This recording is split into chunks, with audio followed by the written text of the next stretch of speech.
Physics की class में आज हम यहाँ पर बोर्ड एग्जाम में पूछे गए इम्पोर्टेंट न्यूमेरिकल सॉल्व करेंगे। तो देखो यहाँ पर हमने पहला न्यूमेरिकल लिया है कि एक लेंस की क्षमता प्लस 2.5 डायोप्टर है।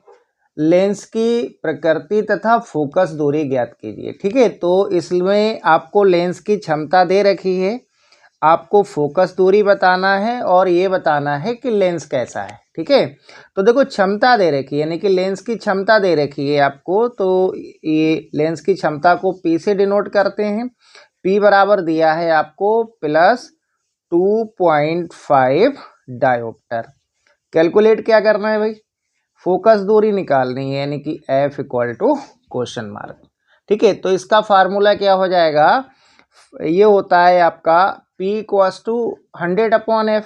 ये होता है फार्मूला लेंस की क्षमता और फोकस दूरी का। P इक्वल्स टू होता है 100/F और ये सेंटीमीटर में है। हमें फोकस दूरी निकालनी है, तो यहाँ से आपका फोकस दूरी का फार्मूला बन जाएगा 100/P। ठीक है, वैल्यू पुट कर दीजिए। तो देखो यहाँ पर 100/P कितना है, 2.5 है। अब देखो जब ये आप पॉइंट हटाएंगे तो एक डिजिट से पहले पॉइंट है, तो यहाँ एक जीरो बढ़ जाएगा। तो ये हो गया 1000/25 और 1000 में जब आप 25 से भाग करेंगे तो ये 40 आएगा। या देखो पहले आप 25 से 100 में कर लीजिए, 25 चौका 100, एक जीरो बचा है, ये जीरो लिख दीजिए आप। देखो इस टाइप से 25 से आप 100 में करिए, 4 टाइम में जाएगा, ये जीरो बचा, आप जीरो लिख दीजिए। यानी कि लेंस की फोकस दूरी क्या आ जाएगी आपके पास, 40 सेंटीमीटर। 40 सेंटीमीटर। अब आपसे पूछ रहा था लेंस की प्रकृति भी बताइए। तो लेंस कैसा होगा, क्योंकि फोकस दूरी कैसी है, प्लस में है, तो लेंस कैसा होगा आप लिख लेना। अतः लेंस उत्तल लेंस होगा। कैसा होगा, उत्तल लेंस होगा। तो अगर फोकस दूरी प्लस में है तो लेंस कैसा होगा, उत्तल लेंस होगा। ठीक है, ये हो जाएगा आपका उत्तल लेंस। समझ में आ गया होगा आपको। ठीक है, देखो अगला क्वेश्चन सॉल्व करेंगे। अगला क्वेश्चन आपको दिया है ये कई बार आपका बोर्ड एग्जाम में पूछा गया है क्वेश्चन, ऑब्जेक्टिव में भी कई बार पूछा गया है कि दो लेंस जिनकी शक्तियां 4 डायोप्टर और -2 डायोप्टर हैं, डी का मतलब डायोप्टर है, संपर्क में रखे हैं। कह रहा है उनकी संयुक्त फोकस दूरी ज्ञात कीजिए। तो देखो यहाँ पर दो लेंस हैं जो संपर्क में रखे हैं, दोनों की क्षमताएं दे रखी हैं, यानी कि शक्तियां दे रखी हैं। तो P1 आपको दिया है यहाँ पर, जब आप इसको सॉल्व करेंगे तो गिवन में देखो P1 दिया है आपको 4 डायोप्टर और P2 दिया है आपको -2 डायोप्टर। तो पहले आप दोनों लेंस की संयुक्त लेंस की क्षमता निकालेंगे।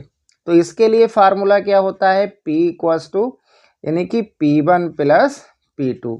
वैल्यू पुट करिए। देखो P1 कितना है, 4 है, P2 कितना है, -2 है, तो ये प्लस माइनस माइनस हो जाएगा, 2 हो जाएगा। तो यहाँ से संयुक्त लेंस की क्षमता आ जाएगी 2 डायोप्टर। ठीक है, अब देखो आपको दोनों लेंस जो संपर्क में रखे थे उनकी संयुक्त लेंस की क्षमता आ गई 2 डायोप्टर। अब आप यहाँ से फोकस दूरी निकाल सकते हो। अब फोकस दूरी का फार्मूला अभी आपने लगाया था लेंस की क्षमता और फोकस दूरी का, तो आप डायरेक्ट लगा सकते हो, F इक्वल टू 100/P। देखिएगा 100/P कितना है, 2 है, 2 से जब आप 100 में डिवाइड करेंगे तो ये आंसर कितना आएगा, 50 सेंटीमीटर। बहुत इंपॉर्टेंट है, ये कई बार एग्जाम में आपके आ भी चुका है क्वेश्चन। ठीक है, तो देखो अगला क्वेश्चन हम लोग सॉल्व करेंगे। अगला क्वेश्चन है, कह रहा है एक लेंस जिसकी क्षमता +2 डायोप्टर और -1 डायोप्टर है। ठीक है, यानी कि एक लेंस जिसकी क्षमता +2 डायोप्टर है, -1 डायोप्टर क्षमता वाले दूसरे लेंस के साथ युग्म बनाता है, यानी कि ये संपर्क में रखें, फोकस दूरी ज्ञात कीजिए। तो ये दूसरा और तीसरा लगभग सेम क्वेश्चन है। ठीक है, तो देखो ये भी आया हुआ है बोर्ड एग्जाम में, तो इसको जब आप सॉल्व करेंगे तो बिल्कुल वैसे ही होगा। तो देखो यहाँ P1 आपको दिया है +2 डायोप्टर और P2 दिया है आपको -1 डायोप्टर। तो पहले आप क्या करेंगे, संयुक्त लेंस की क्षमता निकालेंगे, P = P1 + P2। P1 कितना है 2 है और P2 कितना है -1 है। तो देखो ये प्लस माइनस माइनस हो जाएगा, तो यहाँ से P आ जाएगा आपके पास 1 डायोप्टर। संयुक्त लेंस की क्षमता कितनी आ जाएगी 1 डायोप्टर आ जाएगी। हमें फोकस दूरी कैलकुलेट करनी है, ठीक है। तो F = फार्मूला लगा दो 100/P।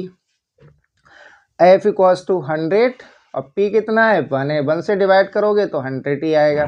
तो फोकस दूरी आ जाएगी आपके पास 100 सेंटीमीटर। कितनी आ जाएगी 100 सेंटीमीटर। या मीटर में आप बताएंगे तो ये 1 मीटर हो जाएगा, ठीक है। अब देखो लास्ट क्वेश्चन हम लोग सॉल्व करेंगे। लास्ट क्या है, कह रहा है 2 अपवर्तनांक तथा 10 डिग्री प्रिज्म कोण वाले एक पतले प्रिज्म से कितना न्यूनतम विचलन कोण होगा, ठीक है। तो देखो ये वाला क्वेश्चन भी आपका इम्पोर्टेंट है और ये 2023 में पूछा भी गया है। तो इसमें सबसे पहले आप ये देखो आपको क्या दिया है, कह रहा है 2 अपवर्तनांक, यानी कि अपवर्तनांक दिया है, n कितना दिया है 2 और 10 डिग्री प्रिज्म कोण A होता है, ये आपको दिया है 10 डिग्री।